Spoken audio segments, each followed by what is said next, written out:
नमः शिवाय। कहानी शुरू करने से पहले एक छोटी सी विनती। अगर आपको सच्ची और कालजयी सनातन कथाएं पसंद हैं तो सनातन कथाएं चैनल को सब्सक्राइब, लाइक और अपने विचार कमेंट में जरूर प्रकट करें। आपका सहयोग भारतीय संस्कृति के प्रसार और संरक्षण में एक बहुत ही अमूल्य योगदान होगा। चलिए अब चलते हैं अपनी कहानी की ओर। सतयुग का वो काल था जब पृथ्वी पर धर्म केवल ग्रंथों में नहीं बल्कि मनुष्यों के आचरण में जीवित था। वनाश्रमों की शांति में वेदों की ऋचाएं गूंजती थीं, यज्ञ की अग्नि से वातावरण पवित्र रहता था और देवताओं का पृथ्वी से सीधा संबंध बना हुआ था। ऐसे ही एक घने वन के मध्य नर्मदा तट के समीप ऋषि मृकंडू का आश्रम स्थित था। ऋषि मृकंडू महान तपस्वी थे, वेद, उपनिषद और शिवागम के ज्ञाता। उनके जीवन में किसी भी भौतिक सुख का अभाव नहीं था, पर फिर भी उनका हृदय अधूरा था, क्योंकि वर्षों के तप, साधना और गृहस्थ जीवन के बाद भी उनके आंगन में संतान की किलकारी नहीं गूंजी थी।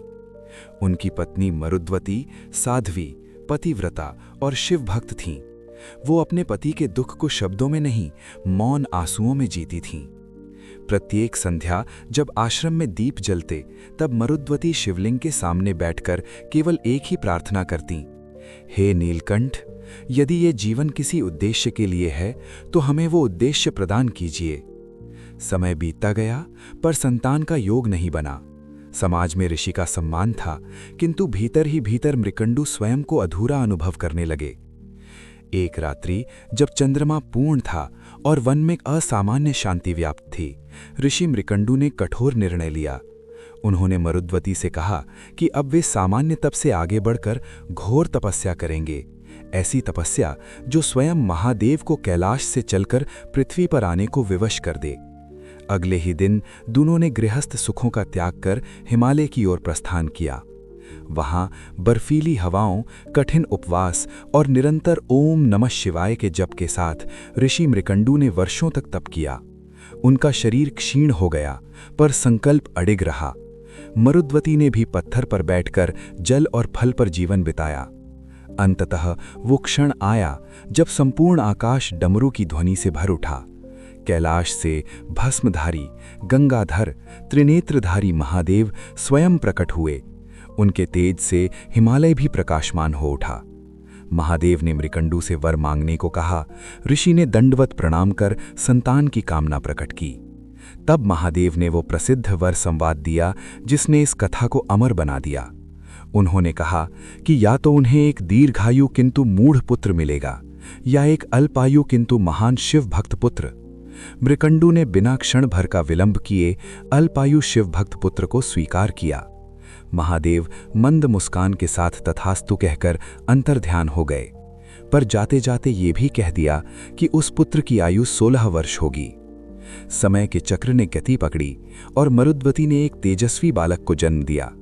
जन्म लेते ही बालक के मुख से ओम नमः शिवाय की ध्वनि निकली, मानो स्वयं शिव ने अपने नाम से उसका अभिषेक किया हो। उसका नाम रखा गया मार्कंडेय। बालक असाधारण था। बाल्यावस्था में ही उसे वेदों का ज्ञान होने लगा।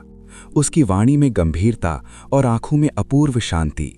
वो खेलता भी तो शिवलिंग बनाकर उसकी पूजा करता। आश्रम में आने वाले ऋषि कहते कि ये बालक सामान्य नहीं, कोई दिव्य आत्मा है। पर ऋषि मृकंडू के हृदय में एक रहस्य सदा धड़कता रहा। 16वां वर्ष।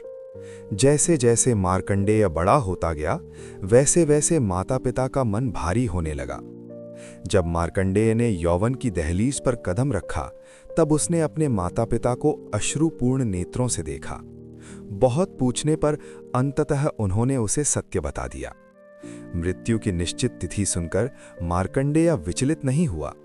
उसके मुख पर भय नहीं, बल्कि एक गहरी शांति थी। उसने कहा कि जिसने उसे शिवभक्त बनाया है, वही उसकी रक्षा भी करेगा। निर्धारित दिन निकट आया। उस दिन मार्कंडेय ने स्नान कर स्वच्छ वस्त्र धारण किए और आश्रम के मध्य स्थित शिवलिंग के सामने बैठ गया। उसने शिवलिंग को अपने दोनों हाथों से जकड़ लिया, मानो कह रहा हो कि अब जीवन और मृत्यु का निर्णय इसी आलिंगन में होगा। उसी क्षण यमलोक में हलचल मच गई। चित्रगुप्त में यमराज को बताया कि मृकंडु पुत्र का समय पूर्ण हुआ है। धर्मराज यमराज स्वयं पृथ्वी पर आए, क्योंकि ये आत्मा सामान्य नहीं थी। यमराज ने बालक से कहा कि ये विधि का विधान है, पर जब उन्होंने पाश फेंका तो वो केवल बालक पर नहीं बल्कि शिवलिंग पर भी पड़ा।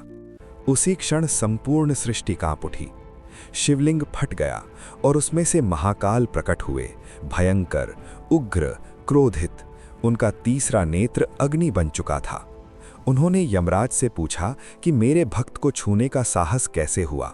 यमराज ने धर्म और विधान का तर्क दिया, पर महादेव ने गर्जना कर उत्तर दिया कि जहां मेरी भक्ति है वहां किसी विधान का अधिकार नहीं।